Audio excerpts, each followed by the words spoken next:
Friends, good morning. Welcome back to Lavanya Dharani YouTube channel. ನಾನು ಇವತ್ತು puri vegetable ಸಾಗು ಮಾಡ್ತಾ ಇದ್ದೀನಿ. ಬನ್ನಿ ನೋಡೋಣ. ಮಿಕ್ಸರ್ಗೆ ಏನೇನು ಬೇಕು ಅಂತ ತೋರಿಸ್ತೀನಿ ಬನ್ನಿ. 2 ಮೀಡಿಯಮ್ ಸೈಜ್ ಟೊಮೊಟೊ, ಒಂದು ಸ್ವಲ್ಪ ಕಾಯಿ, 2 ಮೀಡಿಯಮ್ ಸೈಜ್ ಈರುಳ್ಳಿ, ಸ್ವಲ್ಪ ಕೊತ್ತಂಬರಿ ಸೊಪ್ಪು, ಸ್ವಲ್ಪ ಒಂದು 5-6 ಮೆಣಸಿನ್ಕಾಯಿ, ಮತ್ತು 2 ಏಲಕ್ಕಿ, 2 ಪೀಸ್ ಚಕ್ಕೆ, 2 ಪೀಸ್ ಲವಂಗ, ಕ್ಯಾರೆಟು, ಬೀನ್ಸು, ಆಲೂಗಡ್ಡೆ, ಬಟಾಣಿ ತಗೊಂಡಿದ್ದೀನಿ. ನಾನು ಇದನ್ನು ಒಂದು ವಿಸಲ್ನ ಕುಕ್ಕರ್ಗೆ ಹಾಕಿ ಕೂಗಿಸ್ಕೊತೀನಿ. ಕುಕ್ಕರಲ್ಲಿ ಎಷ್ಟು ಬೇಕೋ ಅಷ್ಟು ನೀರು ತಗೊಂಡಿದ್ದೀನಿ. ಅದಕ್ಕೆ ಬಟಾಣಿ ಹಾಕ್ತಾ ಇದ್ದೀನಿ, ಮತ್ತು ಕ್ಯಾರೆಟ್, ಮತ್ತು ಆಲೂಗಡ್ಡೆ, ಮತ್ತು ಬೀನ್ಸ್. ಕುಕ್ಕರ್ ಹಚ್ಚಿಬಿಟ್ಟು ಸ್ವಲ್ಪ ಉಪ್ಪು ಹಾಕ್ಬಿಟ್ಟು, ಉಪ್ಪು ಹಾಕಿದರೆ ಸ್ವಲ್ಪ ಜಲ್ದಿ ತರಕಾರಿ ಬೇಯುತ್ತೆ ಅಂತ ಉಪ್ಪು ಹಾಕ್ಕೊಳ್ಬೇಕು. ಮತ್ತು ಇದನ್ನು ಮುಚ್ಚಿಬಿಟ್ಟು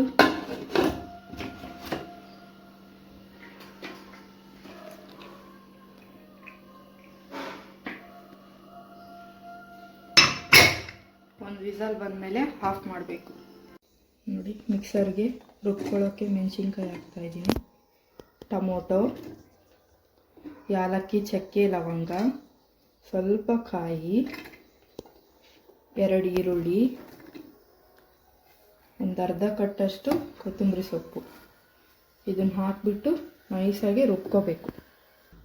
ಈಗ ಮುಚ್ಚಿಬಿಟ್ಟು ಇದನ್ನು ಫುಲ್ ನೈಸ್ ಆಗೋ ಥರ ನೈಸ್ ಮಾಡ್ಕೋಬೇಕು. ಸಾಗು ಮಾಡೋದಕ್ಕೆ ಬಾಣಲಿ ಇಟ್ಕೊಂಡಿದ್ದೀನಿ. ಬೇಕಾಗುವಷ್ಟು ಎಣ್ಣೆ ಹಾಕ್ಕೊಬೇಕು.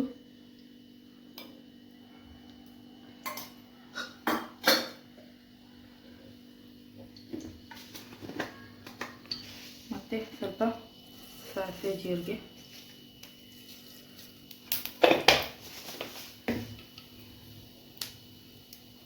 ಸ್ವಲ್ಪ ಕರಿಬೇವು,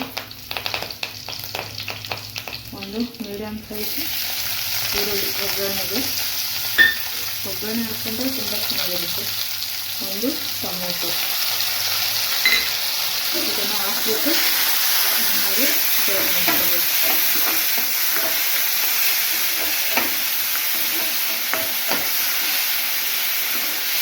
ಯಾವುದನ್ನು ಡೈರೆಕ್ಟಾಗಿ ಮಸಾಲೆ ಮಾಡಿದರೆ ಚೆನ್ನಾಗಿರಲ್ಲ. ಒಗ್ಗರಣೆ ಹಾಕ್ಕೊಂಡು ಮಸಾಲೆ ಹಾಕಿದಾಗ ತುಂಬ ಚೆನ್ನಾಗಿ ಗಂಗಮ ಅಂತ ವಾಸನೆ ಬರುತ್ತೆ.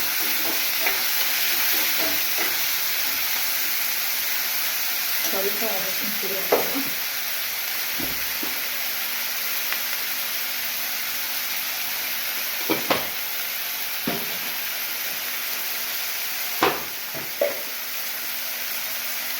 ರುಚಿಗೆ ತಕ್ಕಷ್ಟು ಉಪ್ಪು ಹಾಕೋಣ.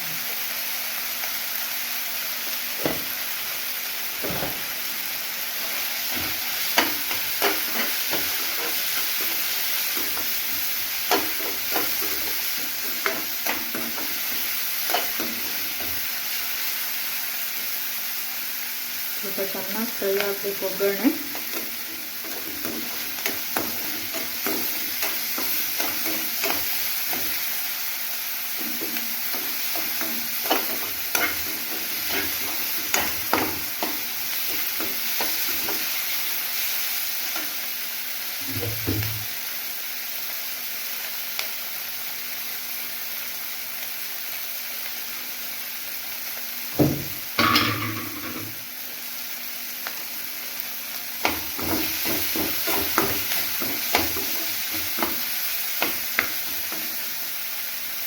ಈಗ ರುಬ್ಬಿಟ್ಕೊಂಡಿರೋ ಮಸಾಲೆನ ಹಾಕೊಳ್ಳೋಣ.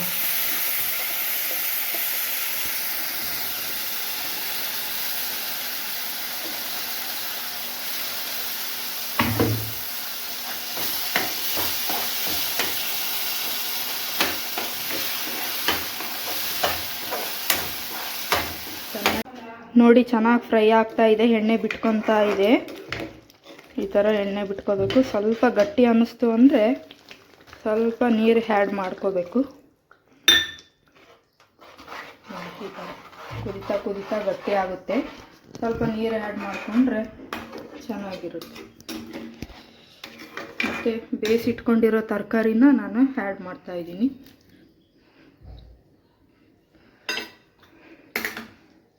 ಒಂದು ಒಂದು 10 ನಿಮಿಷ ಕುದಿಸ್ಕೊಂಡ್ರೆ ಸಾಕು. ವೆಜಿಟೇಬಲ್ ಸಾಗು ರೆಡಿ. ನೋಡಿ ಈಗ ಎಲ್ಲ ಚೆನ್ನಾಗಿ ಎಲ್ಲ ಬಿಟ್ಕೊತಾ ಇದೆ, ಚೆನ್ನಾಗಿ ರೆಡಿಯಾಗಿದೆ.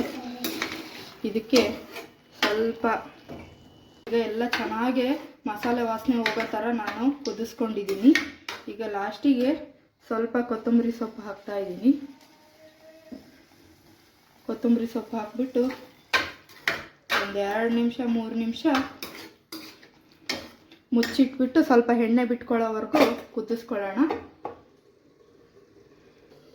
ನೋಡಿ ಈಗ ವೆಜಿಟೇಬಲ್ ಸಾಗು ರೆಡಿಯಾಗಿದೆ, ಚೆನ್ನಾಗೆಲ್ಲ ಎಣ್ಣೆ ಬಿಟ್ಕೊಂಡಿದೆ.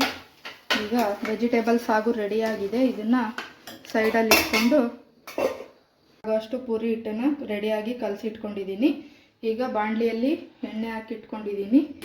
ಈಗ ಹಾಕಿಬಿಟ್ಟು ಪಕ್ಕದಲ್ಲಿ ಪೂರಿ ಯಾವ ಥರ ಮಾಡೋದು ಅನ್ನೋದು ತೋರಿಸ್ತೀನಿ ಬನ್ನಿ.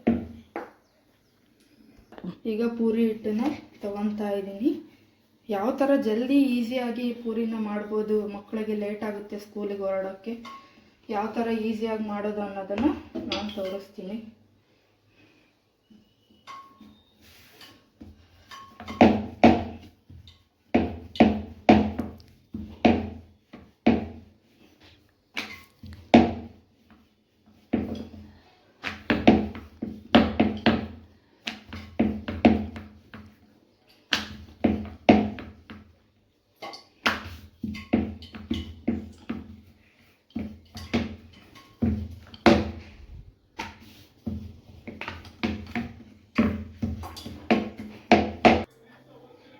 ನೋಡಿ ಯಾವ ಥರ ಬೇಗ ಮಾಡ್ಬೋದು ಅನ್ನೋದನ್ನ ನಾನು ತೋರಿಸ್ತೀನಿ. ಈ ಥರ ಒಂದೇ ಸಲ ಎಲ್ಲ ದೊಡ್ಡದಾಗಿ ಉಚ್ಕೊಬಿಟ್ಟು ಟ್ರಯಾಂಗಲ್ ಶೇಪಲ್ಲಿ ಕಟ್ ಮಾಡ್ಕೋಬೇಕು. ಆಗ ಬೇಗ ಈಸಿಯಾಗಿ ಪೂರಿ ರೆಡಿ ಆಗುತ್ತೆ. ಇಲ್ಲಿ ನೋಡಿ ಪಕ್ಕದಲ್ಲಿ ಬಿಸಿ ಎಣ್ಣೆ ಕಾದಿದೆ, ನಾನು ಪೂರಿನ ಹಾಕ್ತಾಯಿದ್ದೀನಿ.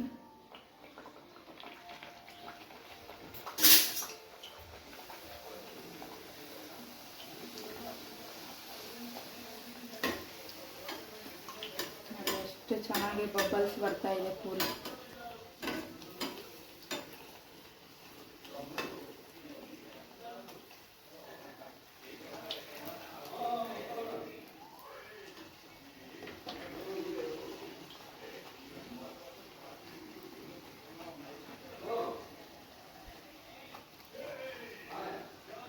ನೋಡಿ ಯಾವ ಥರ ಈಸಿಯಾಗಿ ಮಾಡ್ಕೊಳ್ಳೋದು ಅನ್ನೋದನ್ನ ನಾನು ತೋರಿಸಿದ್ದೀನಿ. ಈ ಥರ ಮಾಡ್ಕೊಳ್ಳಿ ನೀವು ಮನೆಯಲ್ಲಿ, ತುಂಬ ಚೆನ್ನಾಗಿ ಬರುತ್ತೆ.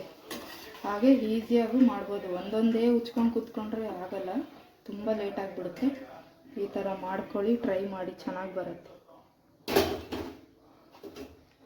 ಮಕ್ಕಳಿಗೆ ಈ ರೀತಿ ಮಾಡಿಕೊಟ್ರೆ ಇಷ್ಟಪಡ್ತಾರೆ. ಯಾವಾಗಲೂ ಒಂದೇ ರೀತಿ ಮಾಡಿದರೆ ಮಕ್ಕಳು ಇಷ್ಟಪಡಲ್ಲ.